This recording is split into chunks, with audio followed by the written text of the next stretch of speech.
Good afternoon, good evening to everyone joining us. Thank you so much for being here today. My name is Alexander McCobin, and I'm proud to be CEO of Conscious Capitalism, Inc., a nonprofit organization that supports a global community of business leaders dedicated to elevating humanity through their businesses. We provide our business leaders with innovative and inspiring experiences designed to connect them with the conscious capitalism community and provide insights and tools that level up their own operations and leadership. Collectively, the work of our community shows day in and day out that capitalism is a powerful force for good, especially when practiced consciously. And today, we're going to dive into the philosophy of conscious capitalism.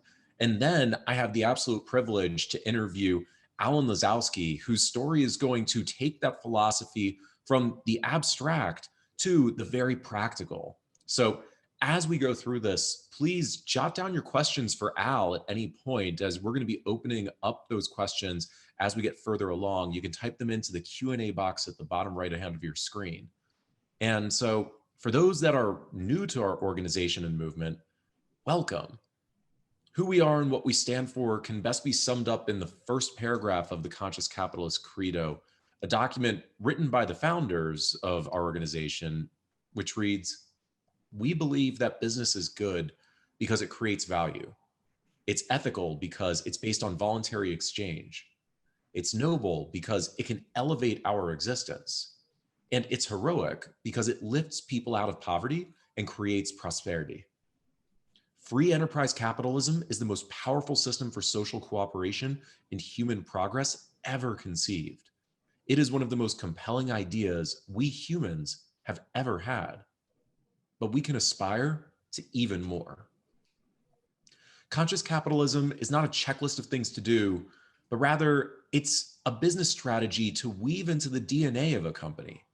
It's not a call to sacrifice profits or growth for the sake of doing good. Rather, it's that you grow profits by doing good.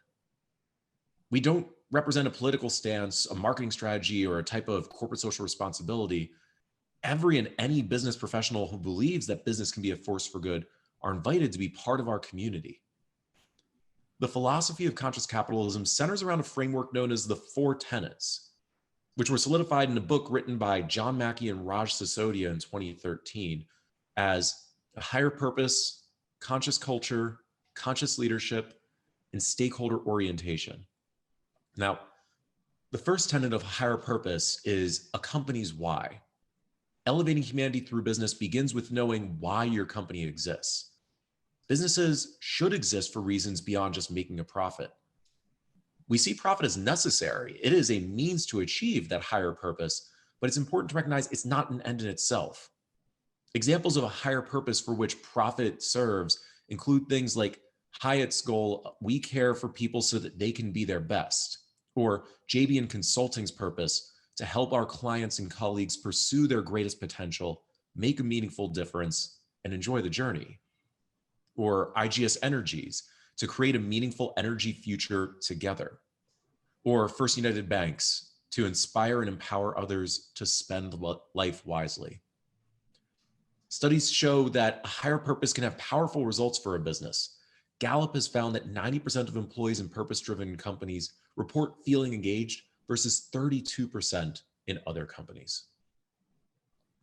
Now, the second tenet, stakeholder orientation. A business needs to create value with and for its various stakeholders, finding win-win solutions for all. We look at stakeholders as employees, customers, suppliers, investors, society, and the environment, and businesses will determine their own stakeholder groups tailored to your particular situation. In 2019, the Business Roundtable released a statement on the purpose of the corporation, which embraced this part of the philosophy wholeheartedly. In the statement, they made clear commitments to their stakeholders included delivering values to them, investing in their employees, dealing fairly and ethically with their suppliers, supporting the communities they work in, generating long-term value for shareholders, and seeing all of their stakeholders as essential. The third tenet is conscious leadership. Conscious leaders understand and embrace the higher purpose of business and focus on creating value for and harmonizing the interests of their stakeholders. They recognize the integral role of culture and purposely cultivate that in their company. Leaders in conscious capitalist businesses are servant leaders who display the qualities of strength, energy and enthusiasm, long-term orientation, flexibility, love and care, emotional, systemic, and even spiritual intelligence to embody the values of a company. And the fourth tenet is conscious culture.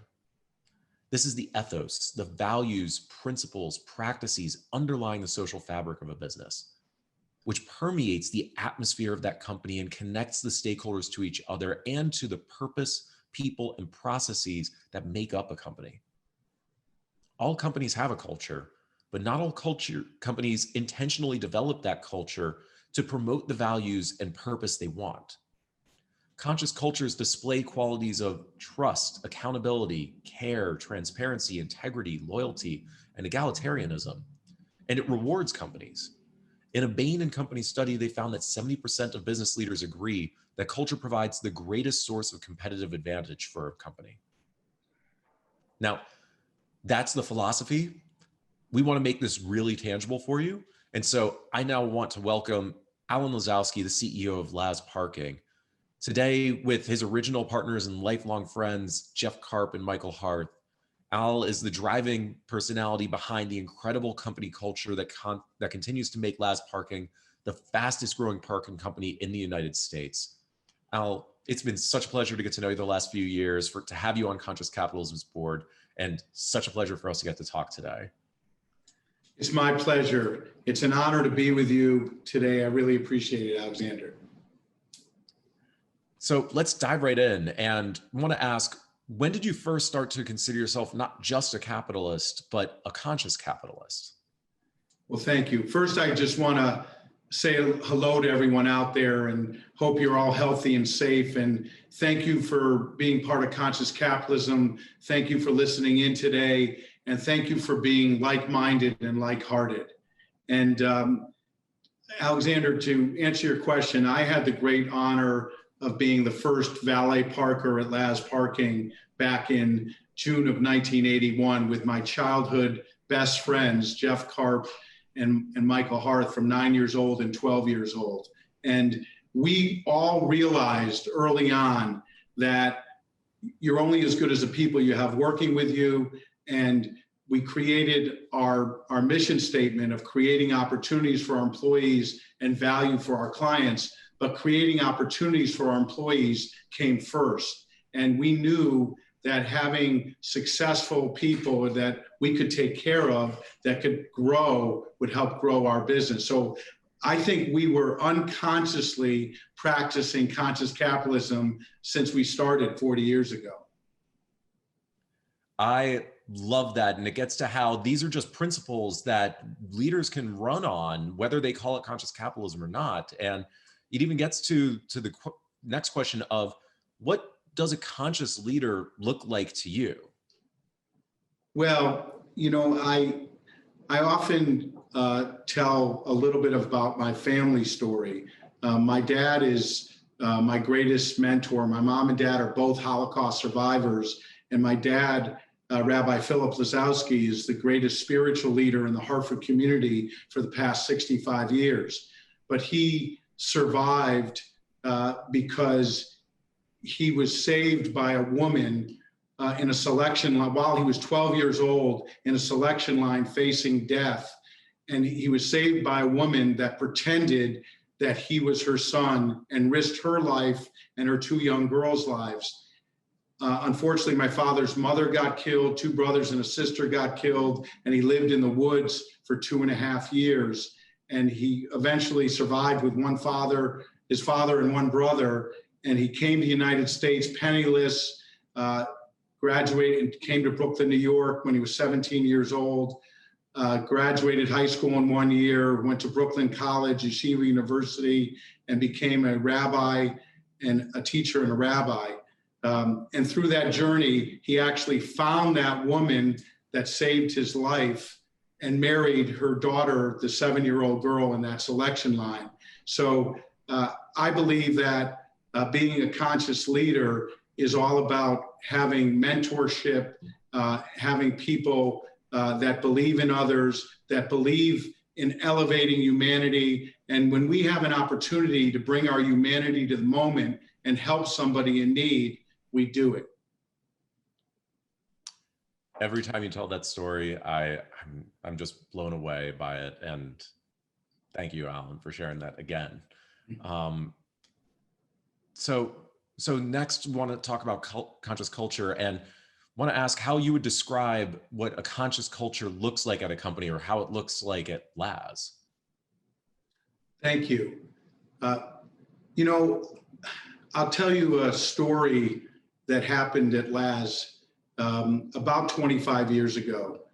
One of our key leaders in Connecticut came to me and said, there's a gentleman named Will Cordera that came to us, and he was a drug dealer in Hartford. And he allows us to tell this story. And he came to us and said, you know, I want to change my ways. I'm either going to go to jail or get killed. And I'd like a new start and a new opportunity. And we hired him. Will became an attendant, a manager, a supervisor. Now he's one of our key leaders in Connecticut, and he runs nationwide. He runs our Second Chance program. And because of Will, we have 300 formerly incarcerated employees that are the most loyal, dedicated, returning citizens working for us in Connecticut. And he is a leader of that program. He's also a preacher with his own church as well. So the fact that our people came to me, and his name is Jim Marzi, who's our leader in Connecticut, and Jim came and said, you know, I think we should give Will this opportunity. And he has done so many things to change people's lives. He changed his lives, but he also paid it forward to change other people's lives. And I happen to be on the board of the NAACP, the national board, and I'm on the Criminal Justice Reform Committee. And because of that experience, we helped launch a nationwide program of a Million Jobs campaign. So, and which is getting jobs for people that are formerly incarcerated throughout the United States. So one small act of goodness and kindness from our leader, Jim Marzi, resulted in really changing many people's lives. Again, Alan, thank you. That is such a great story to illustrate what a culture can look like at a company, and how that drives everything else. So I want to go on to stakeholder orientation and ask how you experience stakeholder orientation at Laz. Well, you know, like I said, you're only as good as the people you have working with you, but you have to create win-win solutions. You know, the tenets of conscious capitalism is about taking care of all your stakeholders, and it's your employees, it's your vendors, it's the communities that we live in, it's the environment. And so the question is, how do you create win-win opportunities? And, you know, the reason Laz is successful is clearly because we're a people-first company, and our people, I believe, are the best in the nation. And I'm so proud of, you know, we now have, pre-COVID, we had close to 15,000 Laz employees nationwide, 35 states, 420 cities, 1.3 million parking spaces. And that success is because we've taken our best people and made them partners in different cities and different regions. So I'm a real believer in hands-on ownership and employee stakeholder ownership throughout the company. But that's not enough. You have to partner as well with your vendors. Vendors really have to, it's got to be a win-win deal, and your vendors have to feel like they're partners. So stakeholder orientation means that you're looking out not only for your employees, but you're looking out for your vendors. Are they doing well? Can they help? Can you help them? And can they help you? And we've been through an extreme pandemic. Everyone's hurting throughout the nation. I just want to share one story that I love. Our business, when, March 13th, when the world changed, we have 1.8 billion of managed revenue in our company. And on March 13th, our transient business, our day-to-day business went down by 95% in one day. People just stopped going to airports, hotels, events, arenas, restaurants. You can imagine how devastating that was.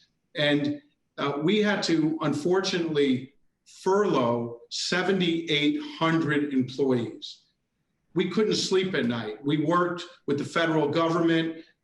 We worked with Nancy Pelosi and people on both sides of the aisle to help get $600 a week in everybody's paycheck, which was really a lifesaver that the federal government did that for people that work paycheck to paycheck. But then we started working with all our vendors. And I feel like the silver lining of this relationship is that this was a time more than ever that people have to help people. And we just moved to beautiful offices in a building that we own in Hartford. We took 35,000 square feet of a building and we renovated it. We moved from our other home headquarters. And the moving company that worked for us during the move sends me a text in this pandemic and says, Al, I just want to let you know we're waiving your bill for the move.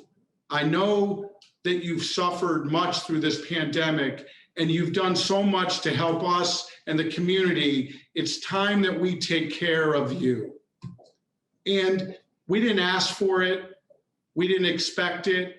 But that's an example of how stakeholder orientation works. Stakeholder partnerships work. When you have a chance to help somebody in business, it comes back to you 10 times. And that's an example, just one little example, and there's countless examples of how stakeholder orientation and partnerships really work. That's amazing, Al. Really. Thank you. And so everyone listening, if you have questions for Alan, you want to go into more detail on any of this, please type your question into the Q&A box. I've got one more myself before we start to turn it over to questions from the audience. And that, Al, is for those listening that are new to conscious capitalism, what do you hope that they take away from their time with us today? Well, first of all, if you're in this chat, you're interested in conscious capitalism, you're a like-minded leader. And I just think, I get so excited being part of conscious capitalism. When I went to the first CEO conference and I was around 250 CEOs that were like-minded and like-hearted, it was like we're all speaking the same language. And it was just such a great feeling to see other companies' success and learn from other mentors and learn from other great conscious leaders. And I think that there are a lot of people that want to be conscious leaders, a lot of companies that want to be conscious leaders, and they just haven't found the language. They haven't been exposed to it. So I would love everyone to really bring friends under the tent. I'd love to be able to say, jot down 3 names or 5 names, and let's expose them to conscious capitalism. Let's expose them to conscious leadership. Let's bring them under the tent and help them understand that by doing good, we're going to do better in business, that we have an opportunity to change the world and change how people look at doing business. If we help others, it's going to come back to you tenfold. And I think that this is the future and this is the right way to do business. And I hope that we can inspire everyone on this call to bring your friends together to help do that and support conscious capitalism and help each other grow and learn. Thank you. And we've got some questions to get to from the audience following up on this. The first one from an anonymous attendee: how do you share conscious capitalism and these principles with your team? Thank you. We have such an amazing leadership team. And as I mentioned, we're a people first company. And we have a wonderful, amazing leader of people and culture. First of all, our partner, Michael Harth, is probably the most amazing chief culture officer in the world. And he dreams up all these wonderful programs, but he does it because he has Andy Campbell, who's our head of Laz University, head of people and culture, head of our HR department. And we spend a lot of time in training, development, courses, learning, and, education around this. So, you have to expose as many people as possible to the tenets of conscious capitalism and really teach people and get them involved. And we have so many great organizations throughout the country to join in terms of conscious capitalism, so many different chapters that we could get involved in. And we encourage all our people nationwide to get involved and learn. And from that, you get hooked. You get hooked. That's absolutely right. So our friend Dan Sharplin has a question for you, Al. He says, thanks for your leadership. Can you discuss a time when you were materially disappointed by someone who you trusted and how you reset and kept the faith to stay committed to conscious capitalism through that?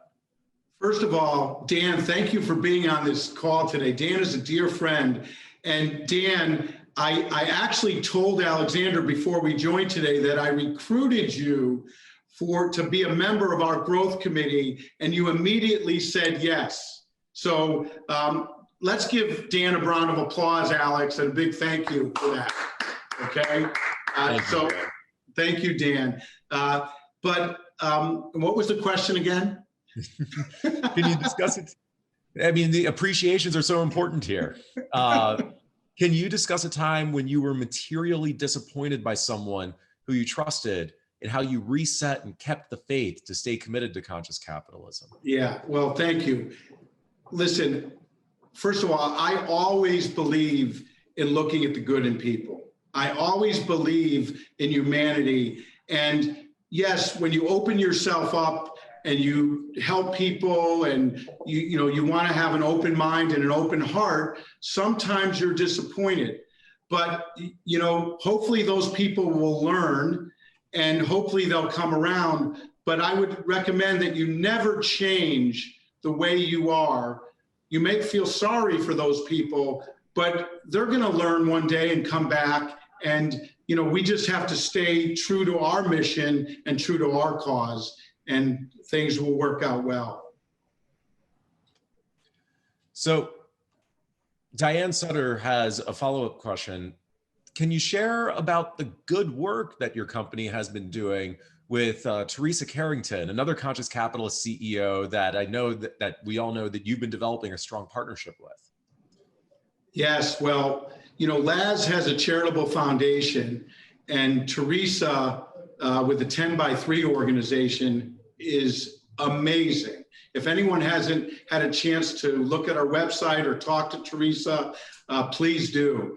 But, we have our regions really choose, we want to give back to our communities and give back to charities throughout, the nation. And we're fortunate enough to be able to support hundreds of organizations throughout the country. And, we had Teresa come to our annual family reunion and speak to us. And we actually chose her as one of our charitable donations and organizations. And she spoke at our event, and it was magical because one by one, our leaders stood up and said, I want to give another 500. I want to give another 1,000. By the end of that meeting, I believe there was another $50,000 donated, which I think Michael Harth then said, we're going to match that. And we were just overjoyed for Teresa and her organization. That's phenomenal, and it goes to show what kinds of connections can happen through the conscious capitalism community, the great people that you meet here. And so I actually want to follow up with that, Alan, and just ask you, what, in addition to Teresa, what other connections have you made in the conscious capitalism community that really stick out to you? Oh my God, there are so many. First of all, like I said, everyone you meet, is like-minded and like-hearted, and just beautiful people. And when you share common values and common missions, you want to be involved. When you meet somebody and you're connected. So there are people that we've met that have come to speak at our seminars, that have become our mentors, become our advisors, and the community is just beautiful and amazing. And, I can name a whole host of people, and, we're just so fortunate to be able to do that. And I just think I welcome everyone to really get involved and come to some of these meetings. I know you've done a great job virtually in this COVID crisis, but when we can meet in person again, it's just going to be wonderful. Thank you, Alan.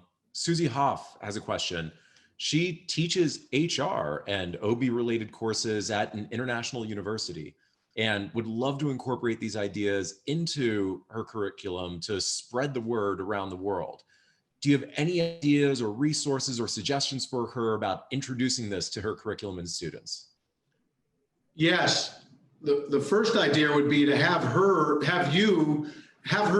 introduce you to speak to anybody, because you're amazing. And I would be glad to volunteer our Chief Culture Officer, Michael Harth, and our Head of People and Culture, Andy Campbell, to really help with a curriculum, to help with some ideas. They would love it.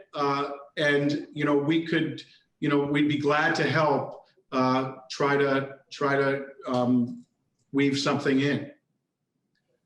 That is so generous, Alan. Thank you. Susie is saying thank you as well. And so Susie, reach out to us afterwards. We'll make the connection and help you get in touch with Al and his team to make this happen. And with that, we're almost at the end of time. I know you already shared what you wanted the takeaway for anyone new to conscious capitalism listening to be, Alan, but I want to just give you one more chance to say anything else that we haven't talked about yet that you do want to leave everyone on this call with. Thank you. I just think that so much of business is about partnerships, relationships, and people helping people. And we all know that if we put our hands out and help somebody in need, it's going to come back to you. And conscious capitalism represents the best of the best in companies and people. And I just want to encourage everyone to practice conscious capitalism, practice conscious leadership, and get others involved in that as well. Bring more people under the tent, and make people aware that if they want to do business with you, we're going to be doing business a certain way.